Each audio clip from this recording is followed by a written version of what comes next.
What's up, everyone? Welcome to today's video. Welcome to the Video Game Fight School channel. Thank you very much for tuning in. So today we're going to be talking a little bit about software sales and how I think they really do affect the gaming market more than, even a lot of different things that many might not consider.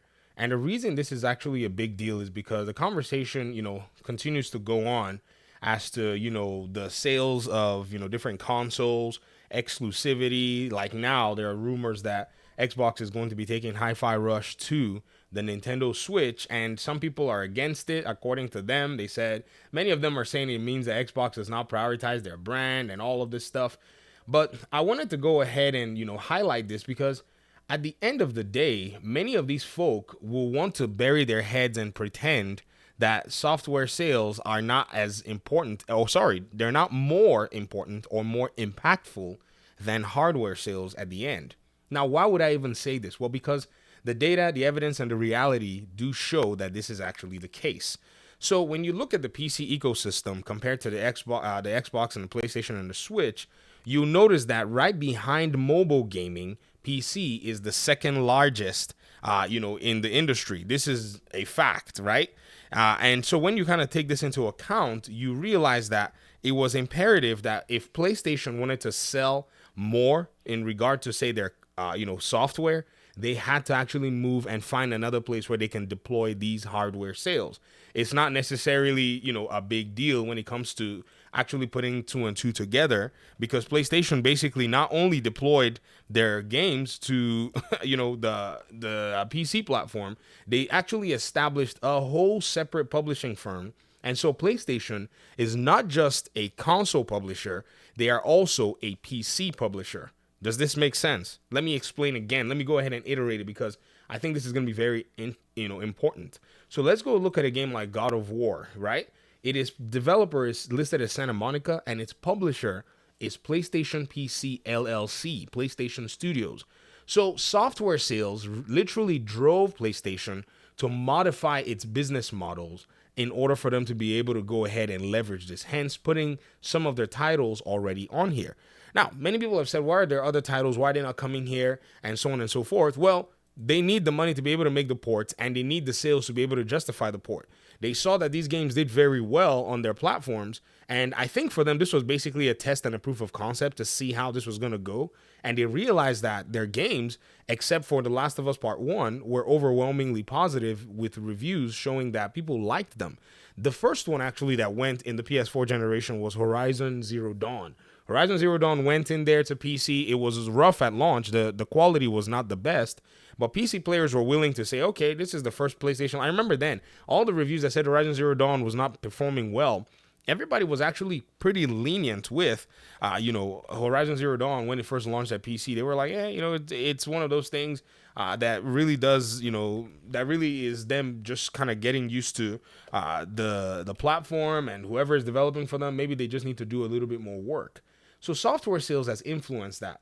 Another influence that software sales basically presents is the fact that a company like Xbox, used to launch its games on PC, but then it kind of stopped a little bit with like Gears 1, according to a lot of people that know the history. But then there was a time for a while where a lot of Gears game and Halo games were just exclusive to the Xbox console. I think during the 360 era. And then by the Xbox One era, it seemed like they started to entertain again. Then by Quantum Break, they, did like a timed exclusive here and there. And then eventually it opened up the door for them to pretty much go ahead and, just say, you know what, we're going to bring our games to PC day one, because software sales do matter. Now, I've seen a lot of people say, because PlayStation wants to take its games to Switch, it doesn't prioritize its console. A lot of them are short-sighted and are not considering the economics of things. You see, a market actually controls the way goods and services interact with the customer. This is not something that you just say, because my feelings and I want to feel like I have a console that has some exclusivity to it, a company should just go ahead and meet my Twitter feelings about this issue. No, the people on Twitter are the minority of people that play video games. Some people don't even know what's going on in video games. I have like almost all my friends' circle is full of gamers. Almost all of us are gamers and we're dads. Whenever I mention something to them, they're like, oh, what is that? What's going on with Suicide Squad? I didn't know. Oh, I just want to play it. That's literally how the conversation goes. So there's me, one out of 9 people who actually follow all the gaming news that goes on in the internet, because these are my closest friends and they all are gamers, like I said, and they don't give a hoot as to what your controversy is or whatever it is. So Xbox is just basically, and PlayStation, they use Twitter for just the social side. Should in the case that somebody were to go and look at what Xbox is doing on the internet, but at the end of the day, what they're doing in sales actually relates more to those people who don't follow Twitter or follow YouTube. So that's why when you think about software sales, this is exactly where it's at. Another argument that I have in favor of console sales is some of the biggest companies that actually are in the gaming space do not make any hardware. I know, it's crazy, isn't it? All right, let's case in point, Tencent, case in point, Activision before they got acquired by Microsoft, and case in point, Rockstar, and even Take-Two Interactive, as a whole. These companies, and many more, by the way, Ubisoft, when they're actually vibing, has been seen to make some good money. EA, when they were vibing with their FIFA, they were making a lot of money. And yes, the software, the investment to be able to build this software initially is, expensive, but at some point, these companies realize and find something to go for, and eventually they start, punching out these games at a very nice rate, and they start milking money. Epic Games don't make any single hardware, yet Fortnite brings in a ton more money, than they can even imagine with their minds, to the point where they actually support developers more than any other, platform that I've ever seen. Epic Games will actually let you, if you're an indie developer, they'll only take, a small percentage for you if you use their platform to publish. It's basically free for many things. They don't want to charge you a lot of money. And even for big developers, their profit sharing is actually 18%. I know a lot of people say, things about Epic Games, but many of them will not tell you that this is the economics of things. Now, yes, Epic Games goes through its challenges, it goes through its struggles, but it has thrived all this while from software sales with V-Bucks and all of the transactions that you find within Fortnite that has helped the company to be profitable. So when you look at software sales, you have to understand that they are the priority, and the reason PlayStation even bothers making a hardware, and Xbox, is so they can sell software. That's the main and primary goal. So seeing, the Hi-Fi Rush complaints all over the internet, to me, just makes me think, man, why are children presuming to know what the heck it is they're talking about when they have not gone to educate themselves on the issue? And this is the problem. Y'all need to put down Twitter, and you guys need to go read an economics book. You guys need to go read a book on marketing, on business, a book on profit and losses, to be able to realize that software sales is where it's at. In fact, one of the big arguments that has come up with, me and one of my audience members, we've been back and forth talking about this. It's not really a big argument. We're just basically sharing ideas to see why PC is such an attractive platform from a financial perspective. And the reason is simply because the cost of games on console are just way high compared to the cost of games on PC.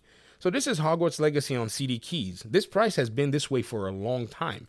On PlayStation, the price for the deluxe edition is $40, but the other editions are still at their, standard pricing, right? So here's the thing. This is a marketing tool to be able to get people to buy the game, but this sale is eventually going to end on the 18th of January. Whereas on PC, this sale has actually been a thing for a while and is going to stay this way until, say, the publisher doesn't want to do this anymore. So you can buy the standard edition even less, and you're still fine. If we come to the CD keys page and we go to the PlayStation main page, you're going to see Tekken, the standard edition, at $45. If we go to the PlayStation page and we look at Tekken, which is one of the most wanted games, when you actually go to let me see, yeah, there it is. It's part of the most wanted games.